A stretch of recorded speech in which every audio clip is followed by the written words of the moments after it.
for the new year. I don't know how you are preparing outside there.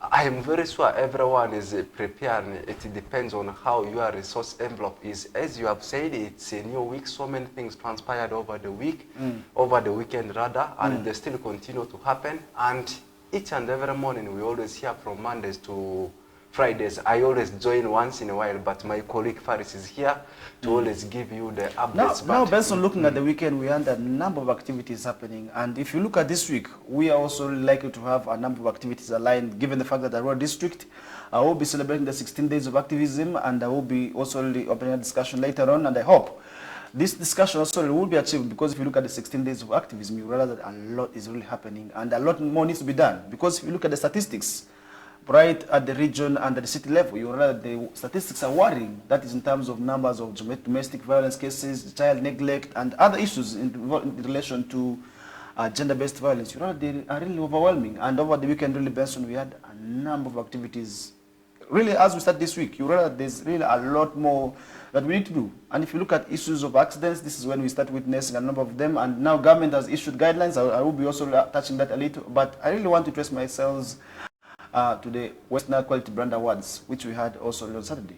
Let's have a look at that discussion. How maybe do you think these awards can be able to really mean something? Because as Western Television, we are winners. We have won also as the best television in the region.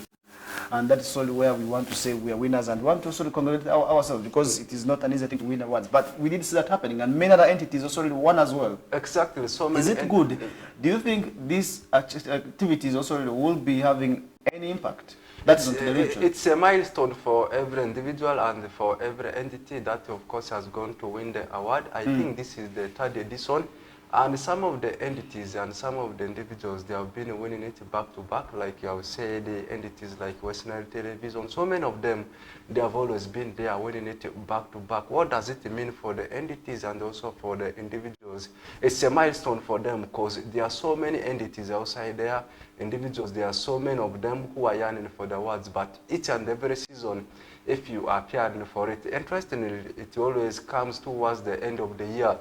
That means what you are doing, people are appreciating it, because you cannot feature for it anyhow. And also one thing I love about it is it's done on merit. It's done on merit, based on how your performance is. So it's something so marvelous for the individuals and also for the entities that, of course, have gone to win it. And also congratulations to our own, that's Western Television, for making it always #1 for 3 consecutive seasons. That is the only thing I can say. And for the entities and also for the individuals that have gone to win it, don't leave it there. Keep on moving higher and higher. Really, looking at these awards, I'm looking at it this way. They really mean something a lot, most the winners, because given the fact that I was able to see the works of those winners being appreciated, because it is not the voters, it is not the organizers who decide. It is the voters entirely that decide on who is to win. It is on a voting basis. That's why I was saying it is done on merit. Being appreciated. We had a number of our colleagues who were able to win. DJ Mosh was amongst the winners, and he became best DJ in Western Sub-region. And you realize a lot of opportunities came with this. Gigs started flowing here and there. There's really a lot more that we need to do when it comes to these awards, and that means your works are being appreciated. It means you, as not it one, you must make sure that in the next edition you are also really among. Person, I want to see you. First, also, I want to see you in the next category be nominated as the best journalist of the year. I want to see you also win as the best journalist in the region. That would also be a plus. But you see, Matthias, I still want to bring the other part of it. You know, when something happens like this, there are always contrary part of it. Matthias, it is a very brilliant initiative, but to some extent, I feel some of the I know organizing such kind of things, it comes at a cost, that's what I know. But I feel there are some sectors which, of course, have been left behind. If all the sectors are to be included in this kind of awards, we'll be expecting a lot. There are some people and there are some entities that are really doing marvelous jobs outside there, but they are not appreciated. Me, I may not blame them so much because they know the category as the sectors they want to award, but if they are to go systematically, I feel it was going to be something big and better. Like you may talk about the schools, you may mention some of the health facilities. So I think next time, if the resource envelope is going to be there, I think those kind of entities will also have to be included such that we don't see it in terms of this. But to me, when I look at the awarding part of it, mostly 70% of what they are doing is more of a celebrate kind of thing. But next time, if the organizers, they can think the other way around, the other sectors like education sector, health sector will also have to be. This is something which is just growing. Remember in the first edition, we didn't have a number of activities. This time around, we have seen additions being added.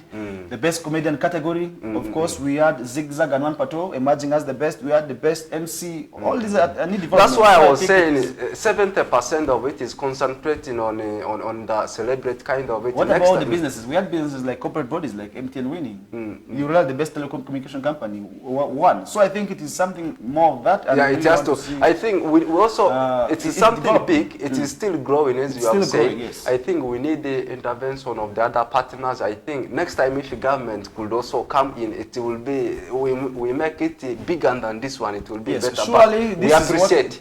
We appreciate. Surely this is what we must be pushing out for. Benson, if you look at the award, it is still growing, it's still young.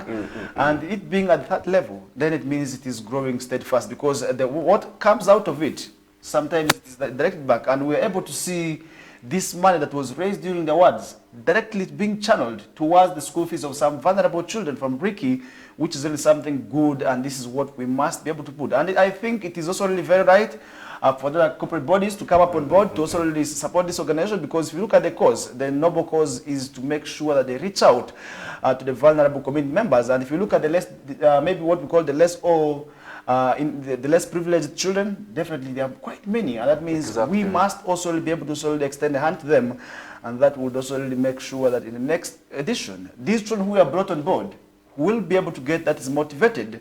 As also at the next time and the next editions, they will be also going back and also work hard to make sure they change their lives, because they are now sitting with the middle class, they are now sitting with corporate entities. At the end of the day, they will be able to go back to school and have something they want to do, and I don't expect these children also to go back and become victims of teenage pregnancy. If you look at teenage pregnancy, Benson, today, as we are celebrating the 16 days of activism, which actually climaxing tomorrow, then you realize there's really a lot more that will be also happening. And that means tomorrow, as the district of Arua will be climaxing the 16 days of activism together with the world, let's turn our focus towards what we call the teenage pregnancy and early marriages, because these are what we see today fueling gender-based violence in families. I feel there's really a lot more that we need to do, and that means we as stakeholders, if I talk about stakeholders, I mean I and you, I also mean the leaders in the different places, I mean the clergy, because if you look at the clergy, sometimes they really have a big task to play in terms of making sure that families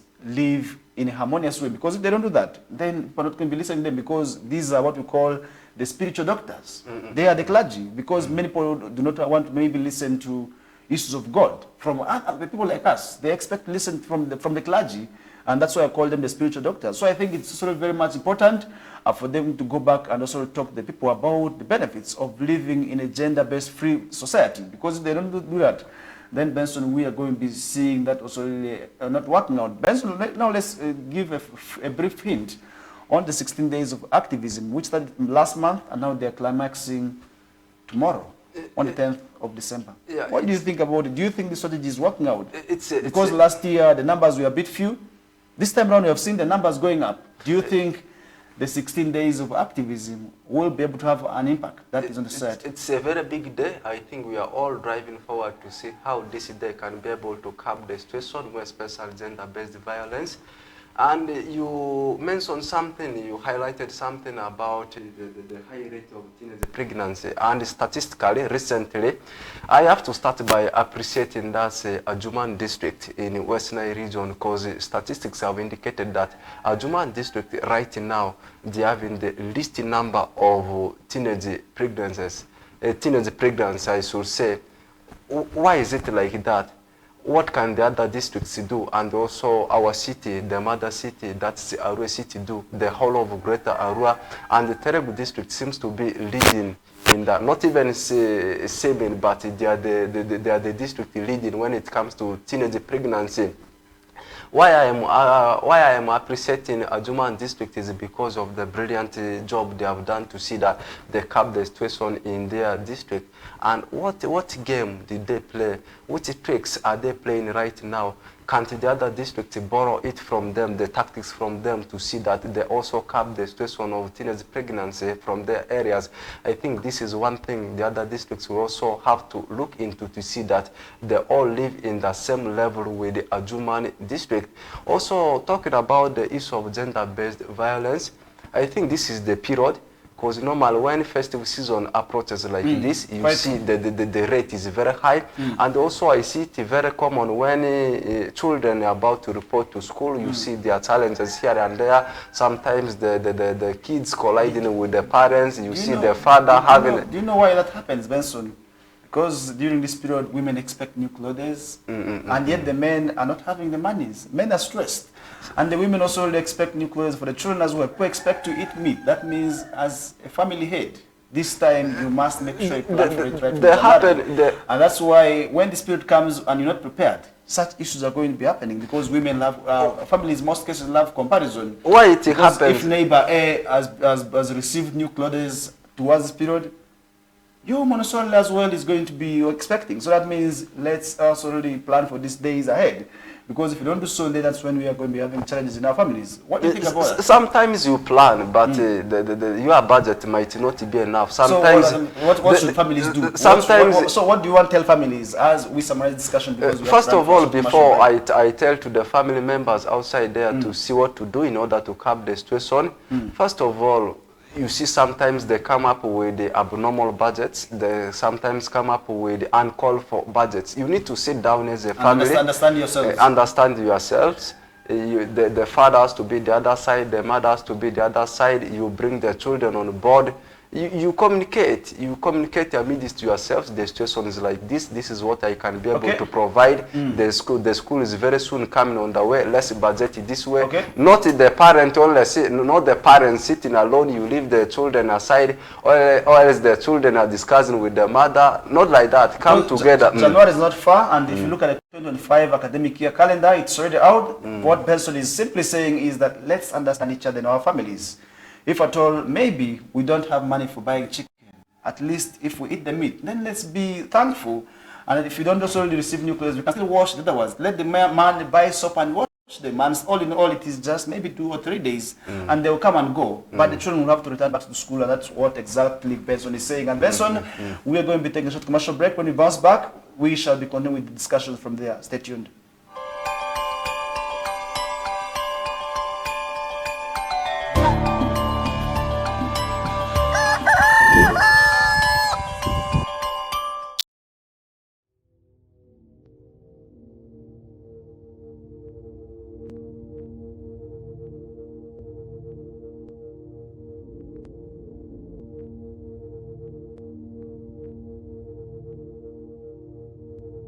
West Nile TV, lighting up the region.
Unwrap your holiday cheers with StarTimes this Christmas season.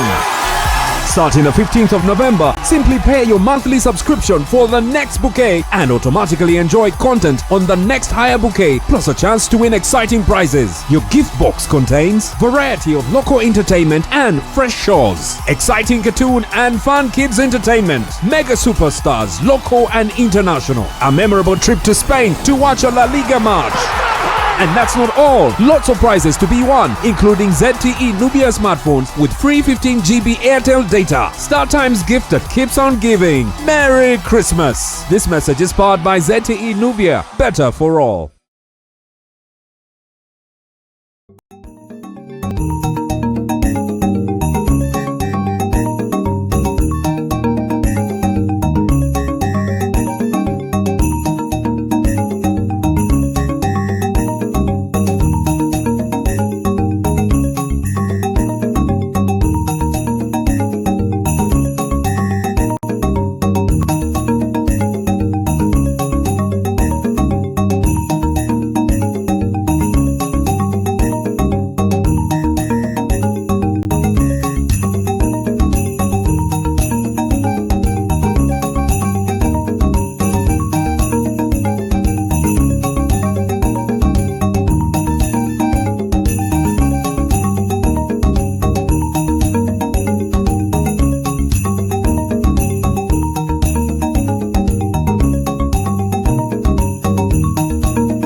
West Nile TV, lighting up the region.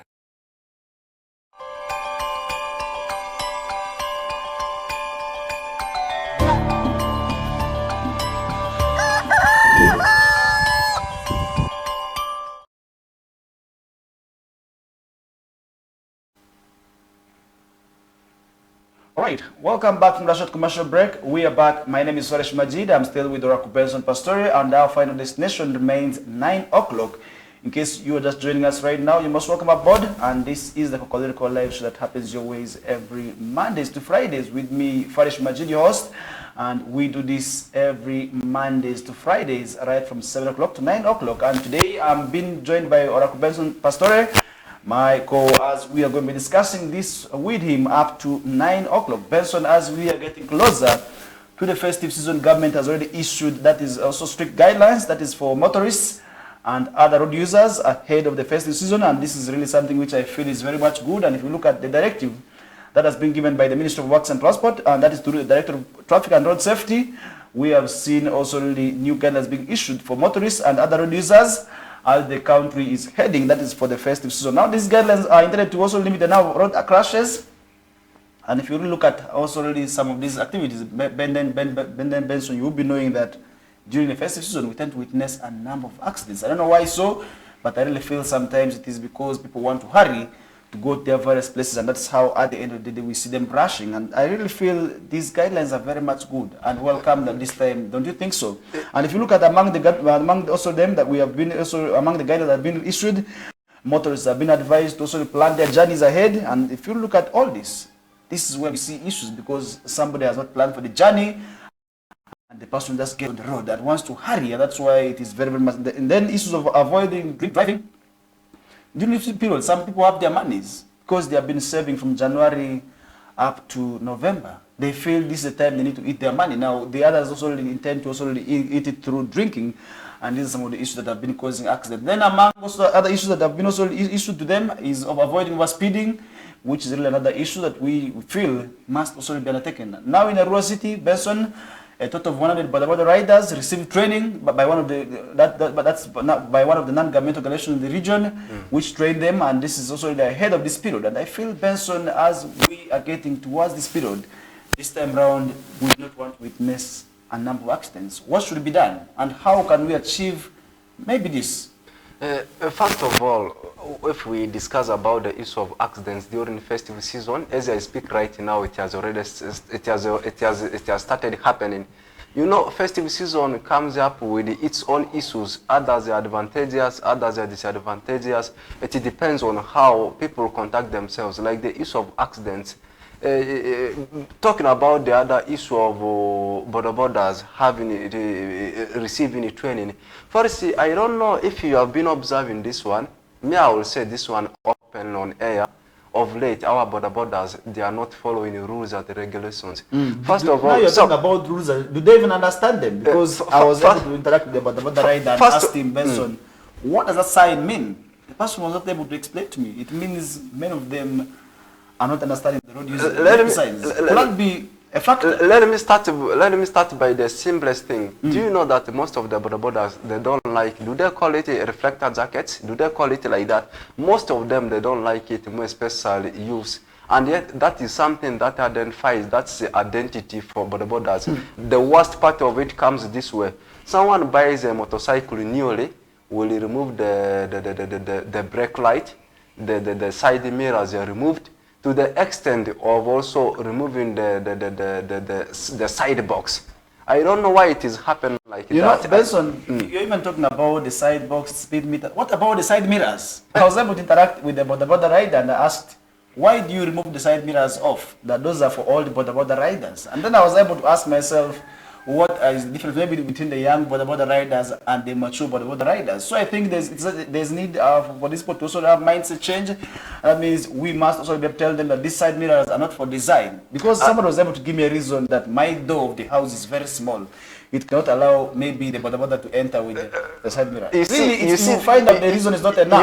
You see, if you interact with them, you will find them giving for you so many reasons. They vary. Like there was one I tried to ask, he was like, when you ride your motorcycle with such kind of things, it doesn't look okay. Removing those things, it makes the motorcycle to look nice. That's what they say. So the other one was telling me that they normally remove those things, they first keep them inside, such that when they are tired, they are tired of riding that particular motorcycle and they feel like selling it away, they will now go pick them and fix those things back. So you look at some of these uncalled for reasons, really. It really depends on our border riders, most especially in the city, need to have mindset change. Based on if you move to Kampala, hardly you will see border riders without helmets. True. But it is the opposite in Arua City. And in Arua City, if you see a border rider with the helmet, you need to clap hands. But really I want to thank Mungu Fed Foundation. It's really not also entire West Nile. Mostly people who are we saw them handing over helmets to border riders, which is quite good. At least today we can be able to see a number of people with helmets, and I like them also. I want to appreciate them as well because most of them have appreciated. We are seeing them also wearing the helmets and the reflector jackets. That means more entities need to come up and support the border riders to have this mindset change. Because Benson, imagine somebody telling you, my motorcycle looks ugly with the side mirrors, because there was one who told me Bajaj does not look well with side mirrors, and I was able to ask myself, is it for design or it is for safety? And then as somebody is riding, the person turns back to look. Very much scary and difficult situations, and Benson, on top of that, there's really a lot more we need to do when it comes to mindset change. On top of that, out of 100%, only 15% of the border borders, they operate at the standard rules. That's according to me. If they are to follow all the rules, only 15%. And you see these border borders who are having the reflector jackets and also the helmets, most of them are elderly border borders. Trust me, you will never find a youth riding the border with the helmet, what. So if we are to discuss about it, it's going to take beyond 30 minutes. I think it goes back to government. Let's make sure that the way we arrest them for now should be the same way we arrest them for other also requirements. So I think that would also be able to work, because if you look at Rwanda, let me give you an example to Rwanda. In Rwanda, you will never see a border person carrying more than 2 passengers. It is one person, one passenger, strictly, and they have helmets. Whether you like it or not, there are 2 helmets, one for the passenger and the other one for the rider. It is a must, and it's what exactly is happening in Rwanda. So I think Uganda also needs to copy the same. where these boda riders must also have helmets, because in times of accidents, you know the statistics. Recently, we did see the annual police crime report being released. A number of people were involved in the related accidents, either accidents being caused by the riders or the accidents involving the riders themselves. So I think it is only proper for government to go back and sensitize this people and also make some of these guidelines very strict, so that also when accidents happen, we are safe. Usually, Benson, when we see accidents happening with the riders, we see challenges, but I feel it's now high time that government also comes on board to also make sure the way they deal in terms of looking for number plates should be the same way also we look for other requirements, most especially the side mirrors, the speed meters, which these riders remove off, because imagine somebody saying that I want to make sure that I remove these things off. You have reminded me of also about a vital thing. They also remove the speed meter. Speed meter. So I think it is not for design. Somebody removes the side meters, removes the chain boxes, removes off the backlights. And then you really the speed meter also make them leaving the motorcycle almost in a skeleton format. So I think it's also something that we need to do, and really it reminds me of one of the motorcycles one of my colleagues had, which was a bit also in skeleton format. So I think the boda riders need to learn something from that. Let them keep their motorcycles very first, to me, the best solution is not only for government to carry out peaceful sensitization. The only solution is enforcement and carrying out operations such that these people can learn, because it's now more than a decade. You know, at least in Kampala, there's some bit of sanity among in Kampala, it's okay. But in Arua City, I really feel not only in Arua City, but West Nile at large. Yeah, West Nile at large. I don't know what's happening in Gulu. I don't know what's happening in Lagos region, but in West Nile, I'm quite sure what is happening in Arua district is happening in Arua City. It's happening in Yumbe, because I was able to be I was in Yumbe yesterday, and I was able to see the same scenarios where motorcycles have no speed meters, where they have no helmets. It is the same thing. So I think in Western sub-region we have a big role to play, and that must start within Arua City. And I also believe that these boda riders, it mostly happens with these young boda riders. Really, Benson, you realize they might also be having a feeling that having a motorcycle without number plate looks more nice than having a motorcycle with the number plates. You know, that's why Benson, right now, Uganda Revenue Authority has not been having operations like how they used to do. Because we did see, following the incident that happened in January, you remember what happened in January this year, those two sad incidents where we lost people. We did see Uganda Revenue Authority halting enforcement, that's in terms of motorcycle number plates, which was a 6-month period, which was extended. And then when the commission also was here, the same boda leadership requested for an extension, and it was granted. That means this financial year enforcement on number plate motorcycles has not been also implemented. And that means they will be returning back next year around July to also come back and start enforcing. But that means, Benson, many of the boda riders are now getting comfortable, because they know URA is not there. For them, they are now riding these motorcycles without and they don't care. So I think it's an issue of mindset. If at all we copy a leaf from what's happening in Kampala, then definitely this will also be able to have an impact, because we want to see people safe on the roads. Benson, whether they like it or not, this is the most used transport means in the country. And it is the most also employing a number of youths. Most of the youths employed in this boda industry. But I feel, Benson, all this is coming back, because for you to become a boda rider, there are no conditions. There's nothing much that you are going to also requested to also have, because it is a matter of just accessing motorcycle.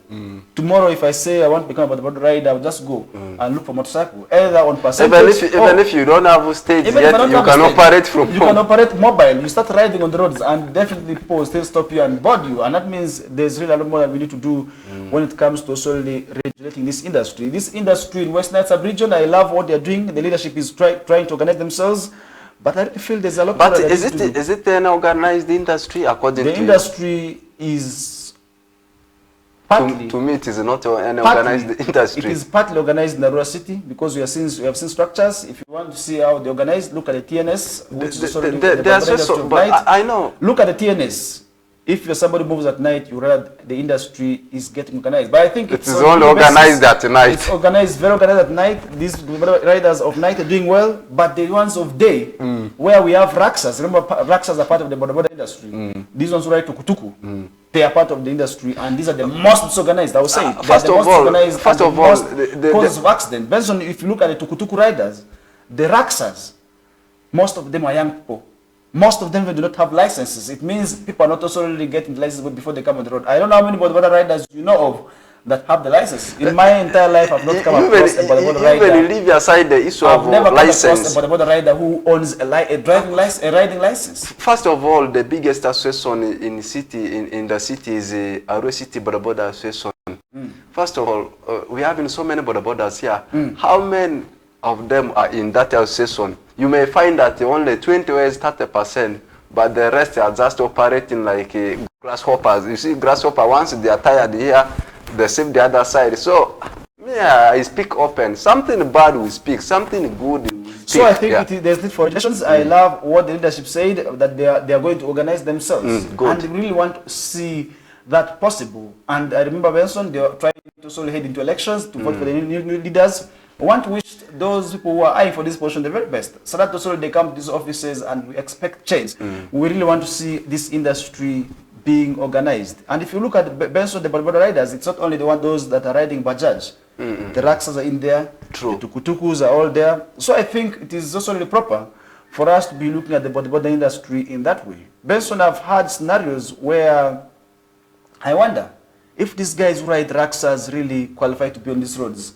You see a young person who is below 20 years, who may be 17 or 18. The way these boys ride these things here, Benson, you really wonder, as if these people are going to be knocking tomorrow. And if they knock you, Benson, I don't think even you can be able to survive.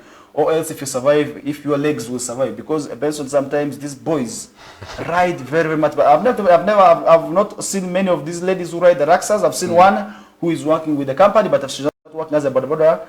And I really feel a lot more needs to be done. Most especially the boy child who are most employed in this industry. So as we're heading towards this period, we do not have many accidents. Benson, there was an ugly scenario that happened some time back, as I was heading back along Oil Well, where El Raksa rider, I don't know where he was from, I don't know if he was from smoking weed or alcohol.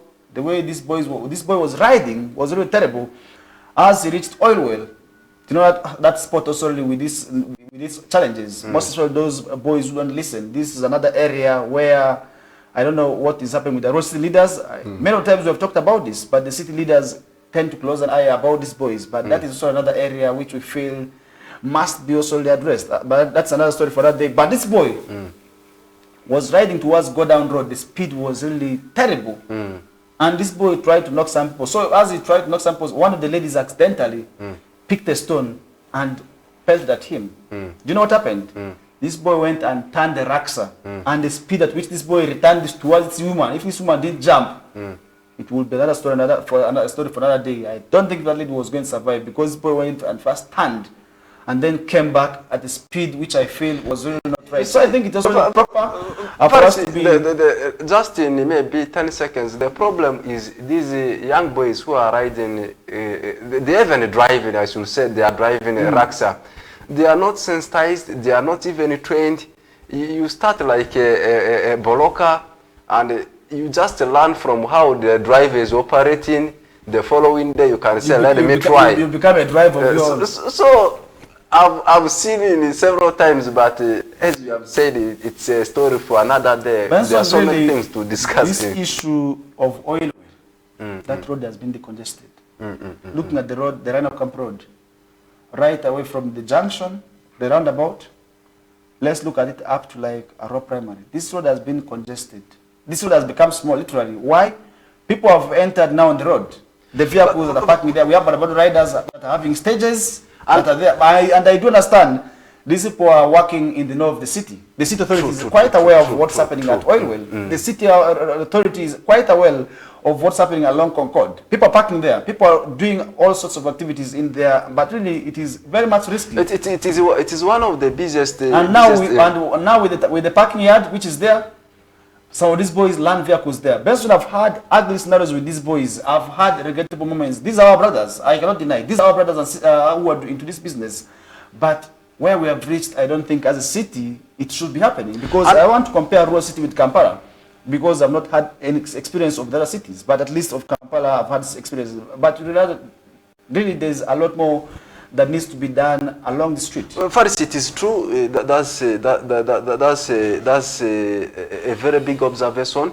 Just that area alone, border borders are parking there, as you have said, and also vehicles that are moving to these other districts, more especially to the east, they also parking there. Concord is there, business center is there, and also some people who are operating their business of chapati, also there. And the worst of it, I don't know the best term we use for them. They normally call themselves bolokers. These ones who are looking for customers for the cars. Someone is coming, you know that the road is congested, you run to the person, grabbing the person. On the other side, a motorcycle is coming, another car is also coming, you don't want to pave way. Like you have said, the city leaders, of course, will need to do something concerning that particular area. Otherwise, for several times, we have observed, even the other time we are together, you witnessed what happened. That particular area, city, of course, will have to do something about that. And our last warning is that not everybody who is working there is going to Koboko. Not everybody going there is going to Maracha. Not everybody going there is going to Rhino Camp.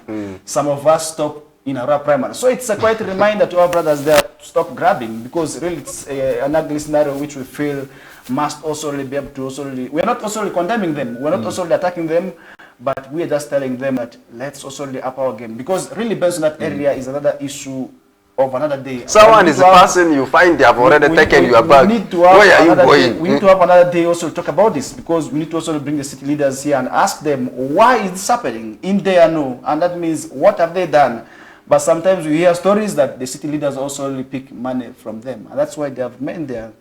Should we say that money? They pick money. I've seen it. They pick money. Part of the money they get from there. Okay, they give that's to another discussion. Yeah. We shall be having another day. Benson, we are going to be pausing the discussion here, but we expect something to be done as we are heading towards this festive season. With that, Benson, we are having a short commercial break. When we return back, we shall be continuing discussions into our second hour of the show. But all in all, we are saying your safety in this period is key and must start with you, and you as a driver, you must make sure those people you are going to be carrying are safe. And you as the passenger also as well, you have the right to tell the driver that, please, my life is in your hands, reduce the speed. Make sure that you don't overload us. Then to the rider who is also really without indicators, I really want to say, as people, we are the ones promoting this with this bad character. If you see somebody is not having maybe the side mirrors, don't board them. If somebody is not having the reflector jackets, leave them to pass. Wait for that one who has the side mirrors, who has the reflector jackets, and then they will change. Because usually we say if you don't want to change, change will always change you. And that's where we shall be seeing them changing their mindset. With that, we take a short commercial break. When we turn back, the discussions will be able to follow. Stay tuned.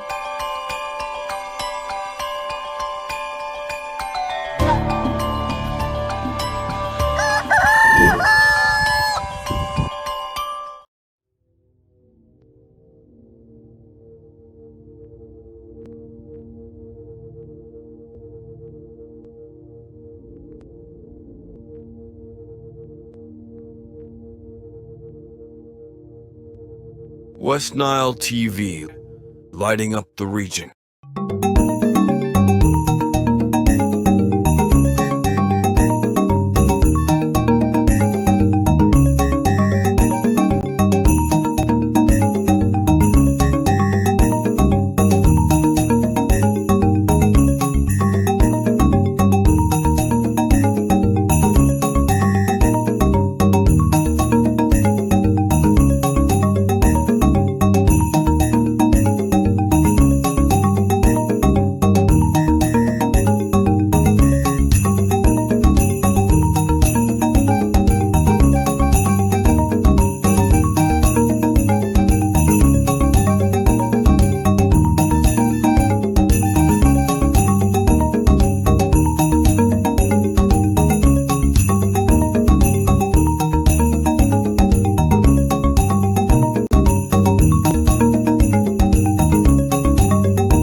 Look out for StarTimes Solar to unwrap your lighting and entertainment experience this Christmas. We wish you a Merry Christmas. At only 700 shillings daily charge, get yourself a StarTimes S50 that comes with lighting, phone charging, strong lithium battery, radio with a flash port and a Bluetooth speaker. For more entertainment needs, get yourself a StarTimes S130 that comes with an extra 32-inch TV screen and 2 years free StarTimes subscription. StarTimes Solar, more than just solar.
West Nile TV, lighting up the region.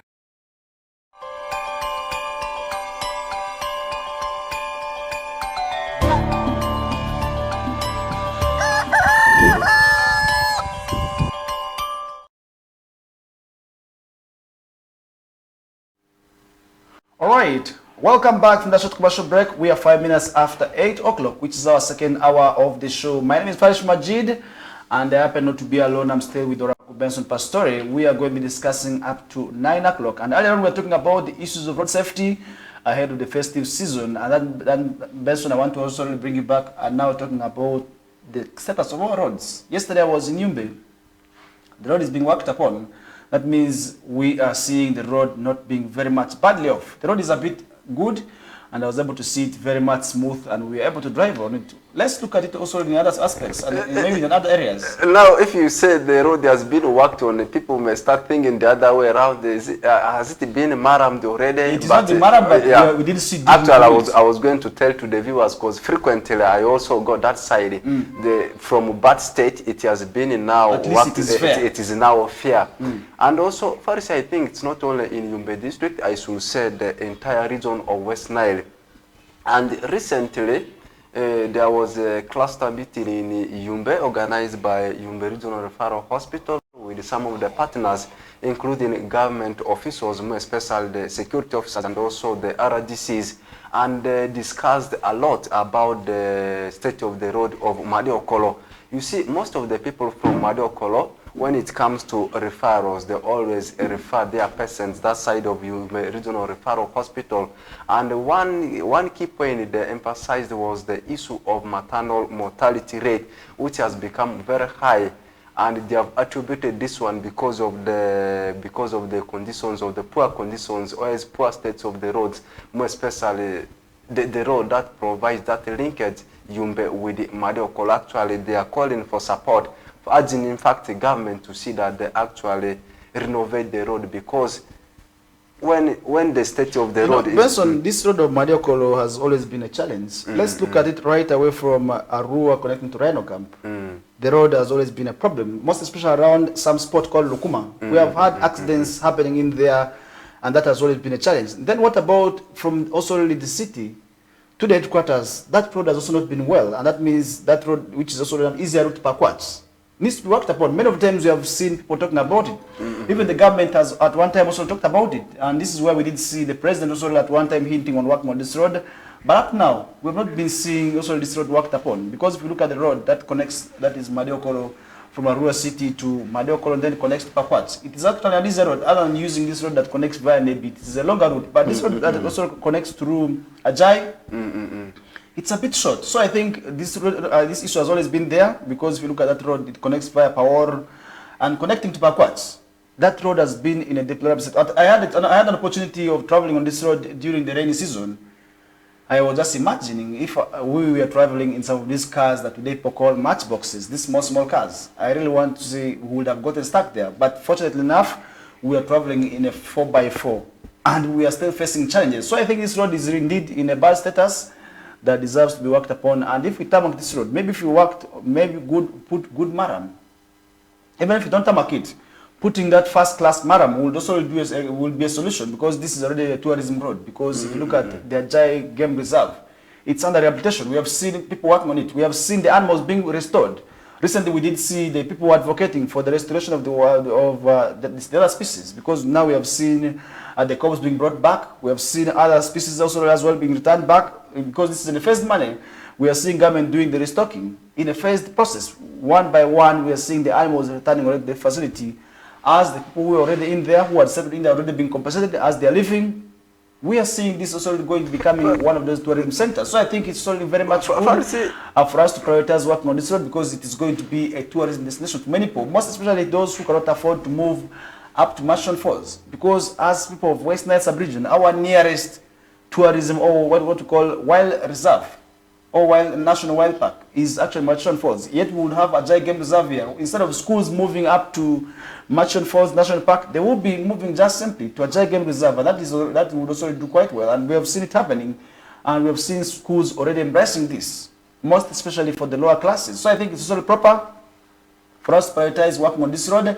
It goes back to the district. Let them also prioritize resources in the next financial budget, because if you look at the budget for Madiokolo district, really, Benson, you realize this is a district that does not have a lot more in terms of funding, because how many factories are in Madiokolo district? Ask yourself. First, it is true. And how many businesses are thriving? Maybe if we tax them, they will be also raising money, because that is a small district, just like other districts. Yeah, it's still growing with less opportunities, with few industries. I do understand recently the government also called upon industries, most especially business people, to also embrace and also put businesses there, because the government has land there for industrial park. So I think it's proper. Now that we're having electricity, definitely we shall be expecting now industries to be established at that industrial park that government purchased, and that's something at the end of the day we want to see.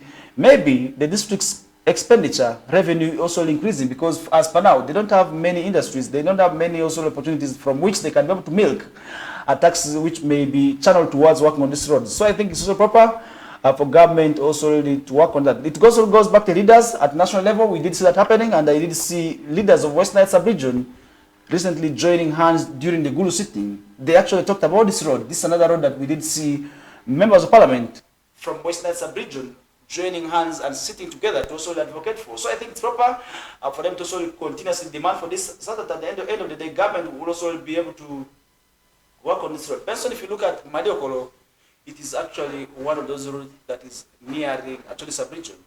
Did you know that? Let's look at the stretch that connects to Amuru. River Nile is actually connecting to Amuru. But today, you have people who move there. I had an opportunity of traveling, I think some months ago, that's Madiokolo, that is in Rhino Camp, where I was able to see people crossing, using these canoes, people crossing, using these ferries, boats, as the boat is being worked upon, because recently we did see UNRWA and also the government also trying to make sure they put at least a modern ferry on that road, so that people of Madiokolo can be crossing that is to Achobe sub-region, that's Namuru, and this is actually going to be another shorter route. So I think if we have this ferry, instead of us traveling through Pakwas to Guru, people will be just simply crossing to Achobe sub-region via Madokoro, and if we had a good road, it would actually benefit the people the most. So I think it goes back to government for us to sort of prioritize some of these initiatives, so that we have a development to sort of speed up, because if you don't expedite the process of working on that ferry, which today is also said to be at least 80%, many of the things have already been done. If you look at the parking yard, it's already complete. The ferry installation is almost done. So I think what is remaining is very small. We want to see this process being also really, expedited, so that at the end of the day, people will not waste a lot of money as they're doing now. And if you look at the risks they go through with this ferry, it's going to be minimized, because people will be simply crossing through the ferries rather than crossing using these canoes or other boats, which are also not safe. So I think it goes back. Let's prioritize them, and we are currently following up on. And at the end of the day, we want to see all that process working, because infrastructure development comes with development, and that is how exactly we shall be seeing the districts growing. And if you want to see the district of Madokolo growing, then road is very much key, in my own opinion. You have said it all, and you have exhausted it a lot. Me, I was looking at it in different perspectives and in different sectors. I started with health, because life matters. Maternal mortality rate, it has been so high in the district because of the poor state of the roads. That's why we are seeing health officers, health personnel trying to drive it forward to see that at least something, of course, has to be done on the road. Development is all about the state of the road you are having. You can't be having nice industries when there are no tunnels, there are no proper roads. When it comes to education, it cannot grow when there is no linkage. What about industrialization?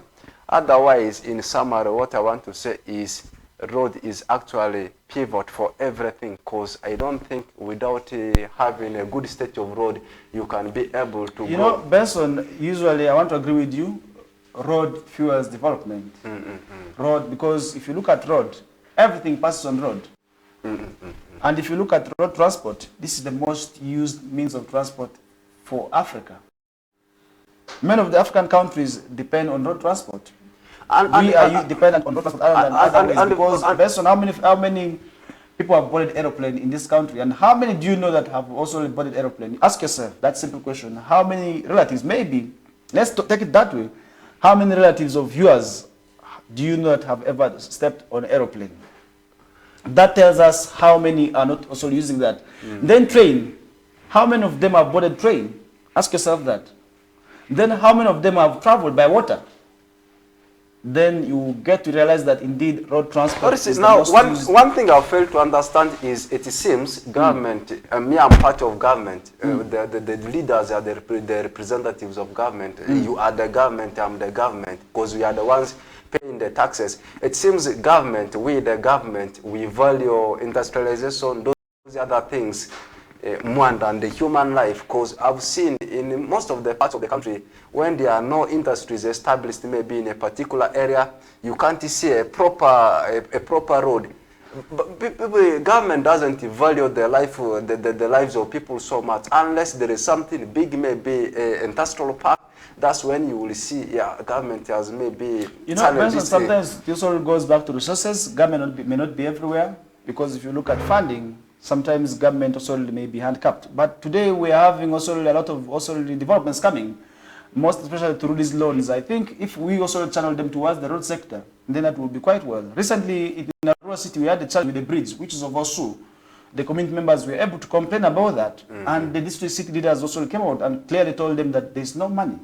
And indeed, rather to solve most of this government, most especially the local governments, don't have these monies.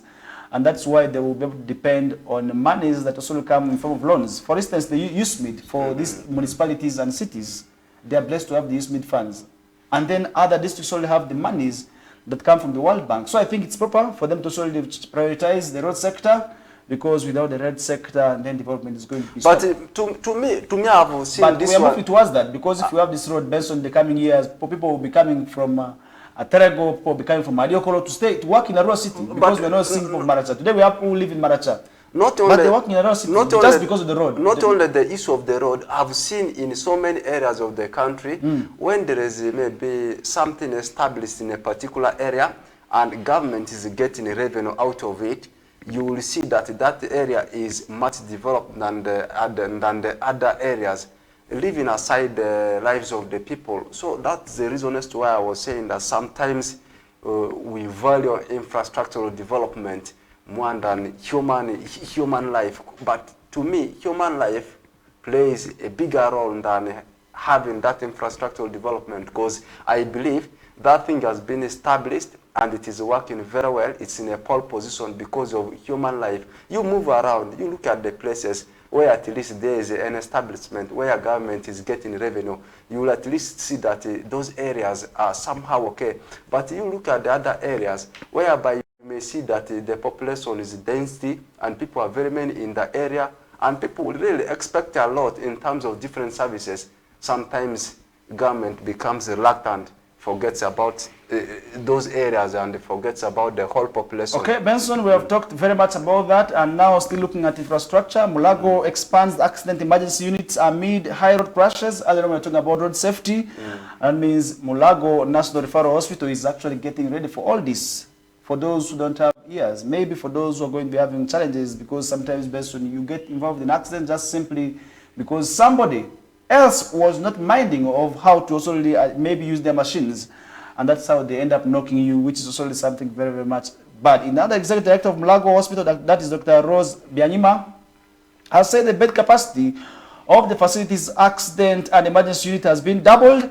That is to enable access to better care for the number of patients handled, and these also have been reports that there have been reports that some accident victims also were sleeping on the floor because of the limited number of beds. And that means, Benson, today the facility is getting ready for all this. Benson really had an opportunity of moving the emergency unit of Mulago Referral Hospital, because this is where most referrals take place, but you're right, sorry, sometimes people are in there without their relatives. As you're moving on the road, somebody knocks you, and the bodybuilders, after knocking, they run away.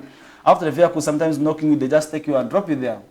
It means they leave you without any help. Today we have been having stories. Benson, I was there. I had also a chance to be taken there when my uncle was knocked for me and was referred there.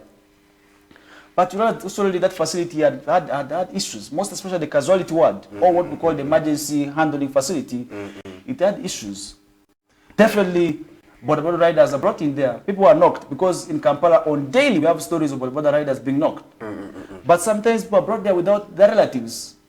Because as you're walking, somebody knocks you and you're taken there, and as you're moving, accident happens. So I think it's sort of something where we must also appreciate government and also appreciate them for doing this, because many of the times accident victims are the ones that face the challenges. And now the bed capacity that had been there, because we had had stories where patients were sleeping on the floor because the beds were not enough. Now the facility has been doubled, according to the executive director, and we feel this is sort of something we must appreciate them for.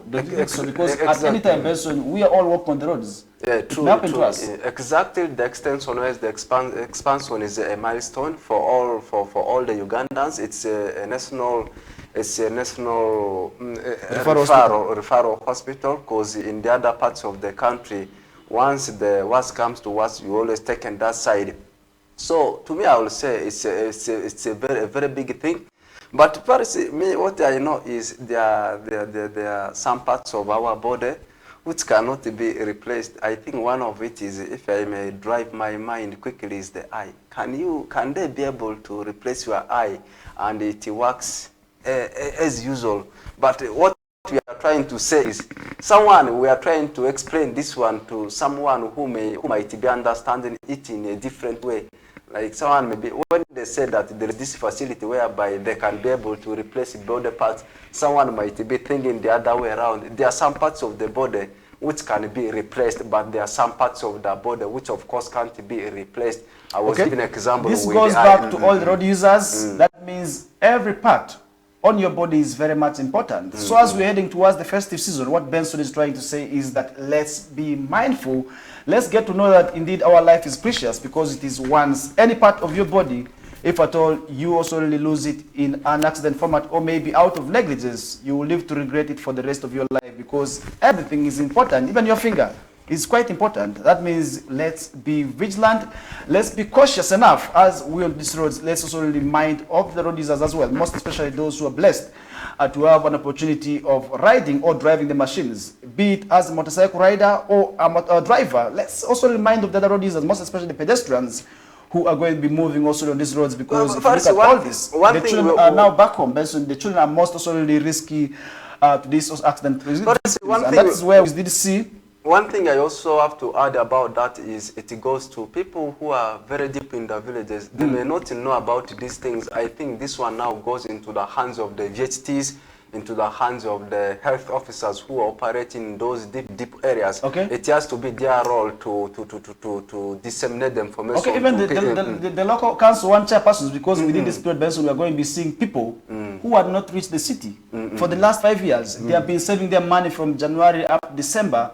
Now they're coming to buy clothes. Besides security, there are conmen who are on the streets. This is also something which I feel the area leaders must tell them, because at this time we're going to be having scenarios of poor dropping money. The Kumbulu boys are going to be on the streets. They're coming back because this is during this period there people need money. The conmen are very clever. They are clever. So within this period, we also have con ladies. Yes, they are very clever. So they can see you, they know that this one is from village. It's from village. So I think they can say, let me escort you, we go and if eat. at all this happens, if somebody says that you have dropped your money in there, or we have seen money here, let's go and share it, please run for your life. Run with your money, because these people are going to be taking your money and they will be stealing you. And also the other part, in 10 seconds, the other part I was talking about is the issue of disseminating the information to the local people about the facility of replacing the body parts to the local people. Some people might not be having TVs, others are not having radios.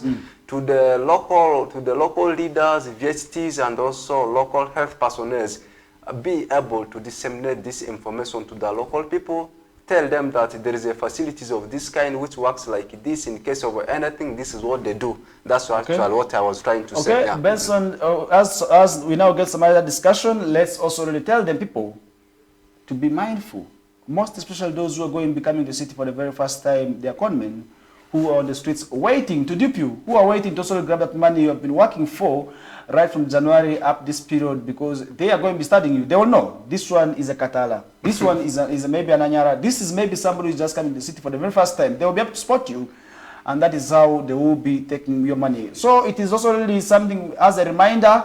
Let's avoid walking in dark places. Let's walk where people are. And as we're walking, let's also be mindful of our pockets, because there are pickpocketers who are going to be studying you, and they will be able to sort of follow you with your bag up to the last day. So that means if at all you are planning to move to the city with huge money, make sure somebody who knows the city accompanies you.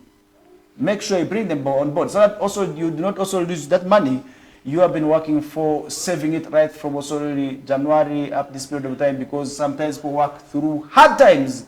But somebody does hectic work and saves the money just because in Christmas he wants to put on new clothes. In New Year the person wants to look smart. But they're conmen, they are pickpocketers. That is the quick reminder I want to also give you as we get move on. And now, based on as we get move on, remember so many issues also going to happen in the country as well. And I also really discussing that as we get move on, and that's how important it is, where we shall be discussing all those issues in there. And that is where I want to sort of call upon the people, most especially who got the PDM money, work with it carefully. Make sure nobody steals money from you. If at all you want to remove some small for buying chicken, make sure you remove small, but thinking at the end of the day you will be able to return this money. Why am I bringing this, Benson? In Kenya, where there are issues. This week we are going to be sitting now for the final lap of the AGM, which failed at that time. It's like 2 times now it's failing. This time round we want to see it go successful, because the party development model is a government program, and for the next disbursement of the funds, the annual general meeting is a must. So in Kenya, we are going to be having this on Wednesday, and we expect these people to also pay this money, and that would also be quite well. Benson, what do you think about that? You see, one funny thing and one good thing about the Paris development model is it is a continuous process, and it is also a continuous follow-up. That is the one thing I found so interesting about the Paris development model. And there are some people who have got the money. But let me ask, did you get the money? No, I've not got the money, but I have to get the money. I don't know if you don't qualify. You're not poor. I'm poor. Benson, not poor. What shows that I'm not poor. This money is for the vulnerable community members. I'm vulnerable. I am part of it. Okay, but we shall arrest you. That is what I want to tell you here. We shall arrest you if you get this money. What qualifies for one to get the money? You are income level. Me, I thought it is all about the ID. Somebody who cannot access. No, it's not about the ID. It is somebody who cannot also really afford a decent life. Maybe three meals per day. That means you're poor. Somebody who can hardly get 3,000 a day, but Benson, you can at least get more than that. That means you're poor. But there are some people they have never. That money is 1 million, it's for right? The vulnerable, yes. Yeah, 1 million, right? But there are some people who have never touched 1M. That is why it is for them. It is money for them now. Why? No, first let me to explain myself maybe in 30 seconds. That person will get the 1M. That money will look huge for the person, and at the end will end up mishandle the money. And we have seen this one with several people. So many people, they have mishandled the money. And also finally, some people have saved the money for Christmas. That's why I was saying, finally, it's a continuous process. For some people, it is coming towards the others may even receive it a day to Christmas. Okay. So what message are you going to pass to such kind of people? Someone who had never touched $1 million before, and this person might get the money Benson, on 23rd. The only thing we need to tell this boy is that this money is a loan. It is not your money. Whether you like it or not, at one time, you will be required by the government to refund this money back. It is grant, yes, but it is money which you get. Don't think that you're just going to eat it like that. At one time, you will be expected to return back this money because it is what we call a revolving fund. That means you get the money, work with it, achieve out of it, return back. It can also be given to me. Now, like Benson, if you got the money, you expect to return back the money, the consolidated fund. So that, sorry, as I am waiting, because not everybody is going to get for example, money. Then I will be in position to sort of get the money back. So I think that is sort of where we need to remind our people that this money is not campaign money, because the mindset has always been that this money is for campaigns. For example, unfortunately, we only left with a minute, but we will still get back and discuss much about it because it's a very big concern. Okay. I get the money, I happen to pass away. I mean, I die. What will happen? I don't know if you will answer. Maybe we will need, one day we need to also get engaged with the PDM officials, we bring them on board. In case, okay, if you have... is asking some true question here. What if I borrow the money and I die? Who is to pay this money? I think it is also some question which deserves answers. Any of these days, from the commercial officer or the Paris development model officials, definitely they will be answering that. But for now, we are taking for us, we are still handling when the other issues. Back, the discussions in relation to what's happening nationally and internationally will follow. And as well, we shall be summarizing the entire discussion with what's happening in the world of sports. For now, we take a short commercial breather and we get back shortly.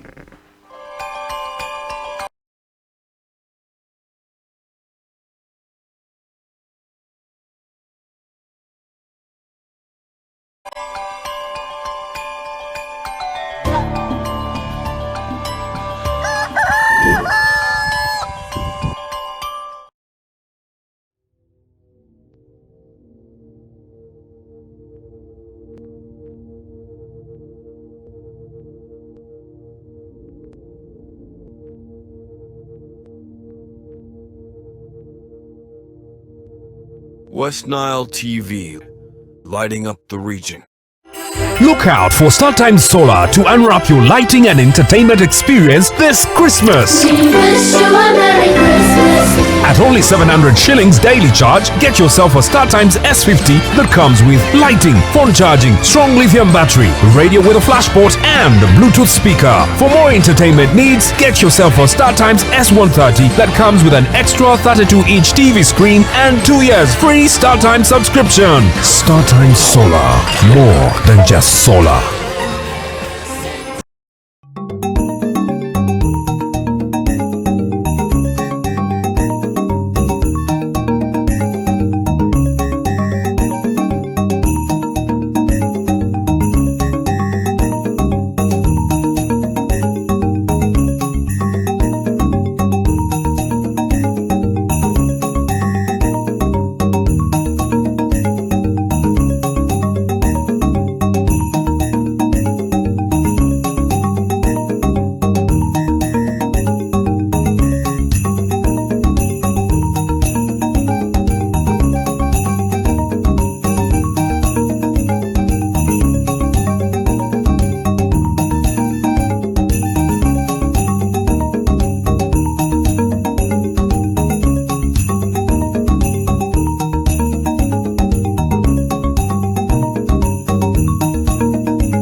up your holiday cheers with Start Times this Christmas season.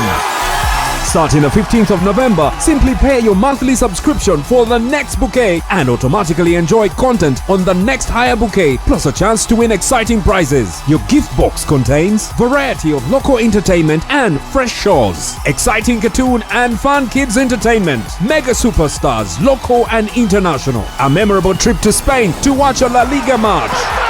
And that's not all. Lots of prizes to be won, including ZTE Nubia smartphones with free 15 GB Airtel data. Star Times gift that keeps on giving. Merry Christmas. This message is powered by ZTE Nubia. Better for all.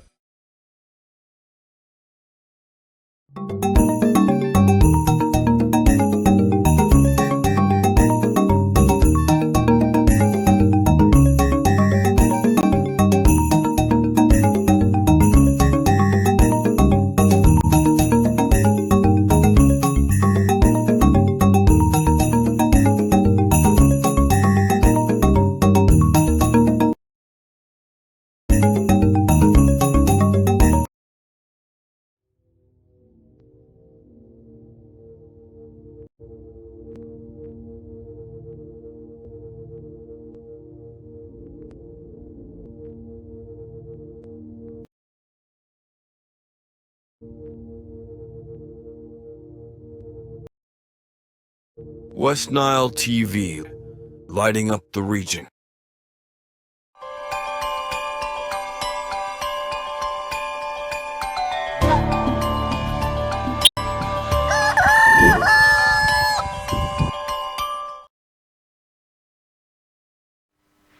All right, welcome back from that short commercial break. We are back with the show, and this is the KOKOLIRIKO live show. Already we are into the final half of the discussion, where we are going to be looking at stories at the national level, and we shall be also really as well discussing something internationally. And of course, as always, we shall be summarizing the day with what's happening in the world of sports. And if you look at sports, and I do understand Benson will be giving us the hints in some of the games that will be happening also really in the coming days. And of course, the game that also we had over the weekend, and how maybe the leagues are doing, and we'll be giving that later on. But as we get move on, Benson, nationally, we are seeing works of Karuma said to be finalized at this period of time, and the government has actually announced 20th of December as the date for which we shall be seeing the travelers resuming passing via this social bridge in there. What do you think about that? Are you excited? Or do you think we shall be seeing any extension? First of all, when it comes to government projects, sometimes they communicate a date like that at the end, they extend it. But I am excited because they have already mentioned the date when they are going to open it, because people have been doubting this one. People thought that it was going to... Maybe before you head in there, first share your experience of passing via the national park. You had an opportunity of traveling. It has been, first of all, it has been a journey full of wrangles. So if we are to discuss, sometimes we'll leave it there. What I can only say is it has been a journey with full of challenges. Okay. Was it fair enough? Maybe if you talk about challenges, what challenges did you encounter? Maybe the only fear thing, how did you travel? The only good thing you may talk about is having that access to see the animals free of charge. But in terms of the other things, first of all, it is costly. At the initial stages, it used to be 2 days journey, whereby you spend a lot on the way. Spending a lot on the way in 2 days, you compare it with having that opportunity of seeing the animals. Which one is better than which one? You will have to value your judge, always value yourself there. This one goes to the people who were able to experience the journey at the initial stages. Coming to the work part of it, I am excited because, as I said earlier on, when it comes to government projects, there is no any specific day, any fixed day, whereby government says, okay, I am going to open this one on this day, and it happens to be on that very day. We have ever seen extensions, and I am praying and I am excited it happens on that very day. And also another thing I want to say is, like within a short period of time, has it been worked on properly is also one thing which is running in my mind, because I expected the work to have taken a very longer period of time, because this is not like building a grass-thatched house. This is something which everyone expects will take a longer period of time. That's why when a specific period was allocated for that work, people were saying, this one is 3 going months to be period. 3 months period. People were saying that this one, of course, will be extended again. Now, working on something of that kind, just in a space of less than 4 months, to me, it is raising doubt in my mind. But what I can say is, normally, when before a period is approved, the whole assessment is done, and everyone is going to be happy in case it's going to happen the exact day they have actually put on the table. Okay. Now, based on if you look at the inspection, we did see the minister that is for state for Ministry of Works and Transport, that's Musa Cheru, over the weekend inspecting the Karuma Bridge, and we did see the works now said to be at 90%. That means they will be finalizing the works before 20th, and then the official commissioning for the usage also will be from 20th. That means for those who are planning to come back for Christmas, definitely they will be expected to pass via Karuma Bridge. Then for those who also as well planning to move out of the maybe the sub-region, because we look at Karuma, it actually connects the 3 sub-regions of northern Uganda, Lango, Acholi, and Western sub-regions. They are all connected via Karuma. That means they will be also having an opportunity of once again traveling on this bridge. And then for those who are planning to move for the festive season, because the festive season, when it comes like this, sometimes people want to celebrate with their families. True. And that means for those who have been working here, they will be relocating back to their areas. And then for those who have been working or staying that side, definitely they will be also crossing over this side. That means they will be having an opportunity once again of traveling via this facility. And I believe they have been having enough of challenges, because imagine traveling for 2 days. After moving here, when the national park is closed, you sleep there. That is the end. That you have to travel the following day, or maybe at the time when this is also opened. And imagine also we reach Masindi, another challenge. So there when the fire is not functioning, another challenge. So I think it's also high time that we also really acknowledge and also appreciate government for making sure that within the 3 months period, this work is done. And then, as Benson said, we expect this work to also be genuine. We expect to be durable, because Karuma Bridge was constructed, that was in 1963, that is a year after Uganda got independence. That means today, if you look at Karuma, Uganda is just older by a day. That's Karuma Bridge. So that means we need to also appreciate government for making sure that also the works are done. Because if you really had an opportunity of seeing what was happening before, most especially underneath, you will see that also the iron bars had developed cracks. So that means it was so risky.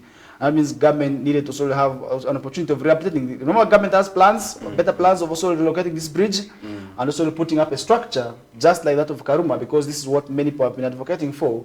But the government is already having that in pipeline, and at one time we shall be seeing also the government working on this bridge just like that of Ginger. So we have an opportunity of traveling safely, because many times we have had issues on this Karuma Bridge where vehicles plunged into the river. So I think it's sort of something where we now have to appreciate government for making sure that this work is done within the 3 months period, as said. Because the government had requested for 3 months, we have not seen many extensions. That means at least the government has done the work within the stipulated period of time. First, I know once it is going to be commissioned, the other business operators who had been operating from the other side of the path are going to lose out. They are going to lose a lot. Just like how and also those ones, it's going to be excitement on the other side. So commissioning of it will be coming up with advantages and also disadvantages.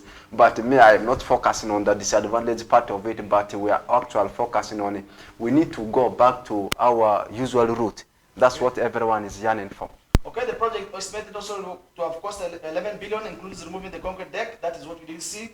Providing new formwork and installing new reinforcement bars, what we call the guardrails.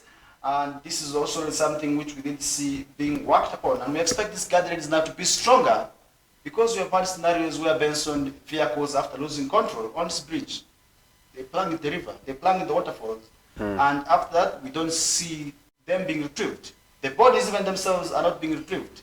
So I think it's so high time that we must appreciate government for doing this work. At the end of the day, we want to see that also possible. Yeah, government has a lot of things to do. We have a lot of things to do. We are the government. Me, I will continue to say this one because people think that, by the way, first the fact remains, people think that the government is Museveni. People think that the government is the MPs we have elected. People think government, of course, is the councillors we have elected. we are the government ourselves, and those are the representatives. I should say we are doing well. Our representatives are doing well. That's what, of course, I should say. It's a very big initiative, brilliant initiative, being taken by the government, our representatives, to see that the work upon on the bridge in the specific period, 3 months been allocated, and they are saying that the commissioning is going to be on 20th of this particular month. With that, we come to the end of the show for today. We are going to be stopping here, and we shall be bouncing back tomorrow. Have a good day.